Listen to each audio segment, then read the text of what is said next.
This is a battle in the blue tournament between Duke Eligos commanding Royal Scythia and Poccopacs commanding Roxolani. This is a horrible matchup for Roxolani. Royal Scythia versus Roxolani is kind of like Boii versus R1G1. They have some of the same tools, it's just that the tools of Boii and Scythia are better. So, the main reason for that will be the Scythian Amazonian riders. This is a night battle for some reason. The Scythian Amazonian riders, there are a bunch of them. Wow, there are 1, 2, 3, 4, 5, 6 Scythian Amazonian riders. And then there are 2 Scythian noble women. So that means a total of 8 horse archers with 150 range, 40 missile damage.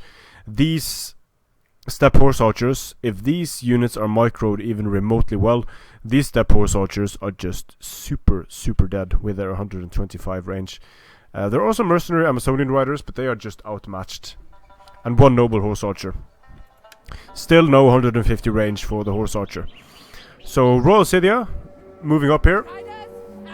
Royal Scythia can just keep pushing these horse archers away all day, no problem.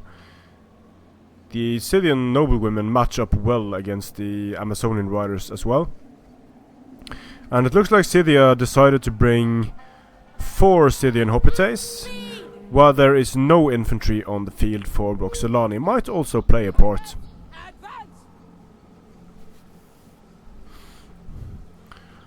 So not a whole lot going on just yet in terms of skirmishing.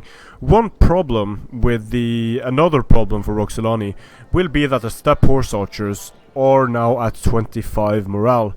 The steppe horse archers only have 30 morale, while the Scythian Amazonians are at 40. So morale isn't going to be that big of a problem for them. It's a significant problem for the Scythian horse archers, however. Just some trading back and forth of missile volleys at the beginning here, but not a whole lot of damage done. I think both players are very aware that both players want to bait missile volleys, but it's for Scythia at least. Scythia has started firing a bit and doing some damage now, and in nomad games it's great to be patient, get the shots in, like these steppe horse archers.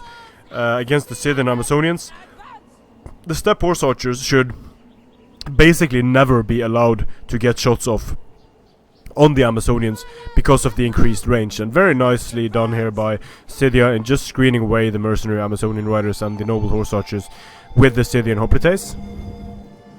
And why don't Scythia have Scythian hoplites by default? All of the nomad armies used infantry. Going for a one-dimensional approach is just a bad decision by the Creative Assembly. Horrible decision.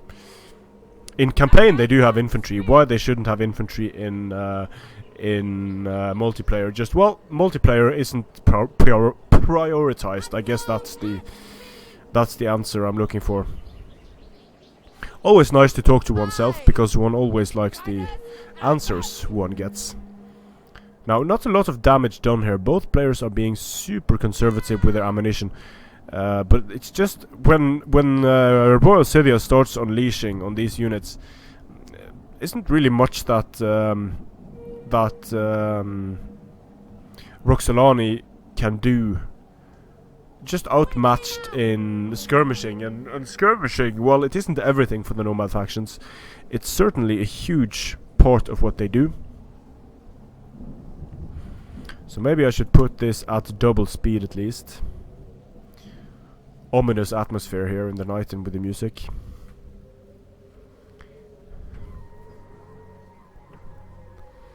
The Scythian noblewomen could start firing now, and just as I say it, they do indeed start firing, wrecking the Amazonian riders. But they need to be careful, because these noble horse archers, they are very dangerous for the Scythian noblewomen. They need to stay out of range and just keep baiting. And here you have the problem with the Amazonians compared to the Scythian noblewomen. The lack of armor is just going to kill them so quickly. Here we have the Amazonian riders just pushing away the Roxolani Amazonian riders, and there's really nothing that Roxolani can do now to combat the horse archers. They could try to get their Sarmatian horse into push away the Scythian noblewomen, but they're just going to get shot to absolute pieces. So Roxolani is nice enough against Massagetai, for sure. They can be very good against Massagetai, but they are horrible against Royal Scythia. Royal Scythia is the strongest of the steppe factions, because Royal Scythia can bring so many 150 range, 40 missile damage horse archers. And that difference of 25 in range and just having 40 missile damage, that difference is massive.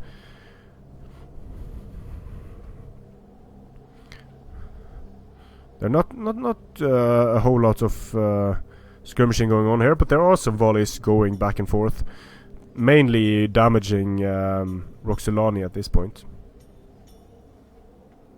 And here the Scythian Hoplite is also pushing up and chasing away the mercenary Amazonian riders. Very dangerous situation to be in for Roxolani, this. Roxolani just cannot get into range, and when they finally move into range and manage to get a volley off, it's just going to be so easy for the Scythian Amazonian riders to move in. But they are exhausted now, they are going to be slow, but it's only a matter of time before these units tire out as well. We have a resistance against the negative effects of cold on all of these units, so they are evenly matched in that regard. The one thing that Roxolani has in abundance is Draco.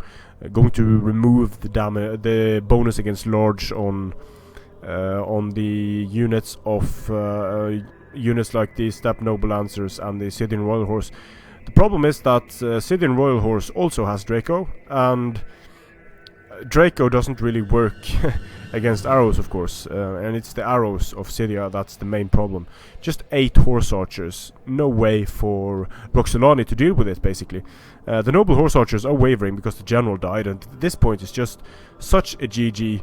All of these units at night, exhausted. It's going to be enough to rout them off the field here. All of these units in red morale because the general recently died and they're tiring out. So it won't take much to break these units now. And I don't know who picked first and who picked second. If Poccopacs picked first and picked Roxolani and then was countered with Royal Scythia, that's understandable. But if Royal Scythia was picked and then Poccopacs countered with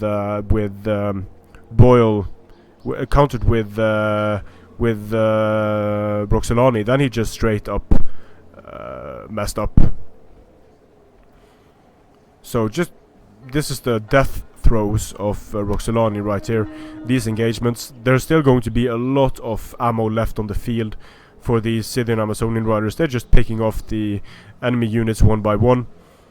And if you're going to pick a nomad faction in a tournament setup like this, for the love of God, pick Royal Scythia, because anything else is going to get you picked apart by the longer range horse archers.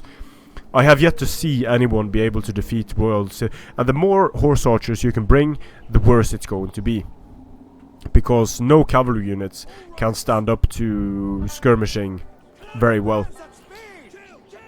Scythian Royal Horse gets caught there, but only by Sarmatian horsemen, and Draco is in effect on them. I do not know why Draco isn't in effect on Royal Scythia. Probably mismicro by Poccopacs, but at this point he's lost anyway. There isn't much he can do. He lost at the faction selection screen in this case. But to be fair, a decisive victory for Royal Scythia, twice as many kills. And you can see how much damage the Scythian noblewomen and the Scythian Amazonian riders do compared to the steppe horse archers. The steppe horse archers basically do nothing. It's kind of like matching up It's kind of like matching up standard archers against Cretans. It's just no chance in hell. But Duke Eligos did play well here. He did play well. He did pick a strong army composition to face Roxolani. But Roxolani has no response to 8 40 missile damage, 150 range horse archers. It's just not going to happen. Strength and honor.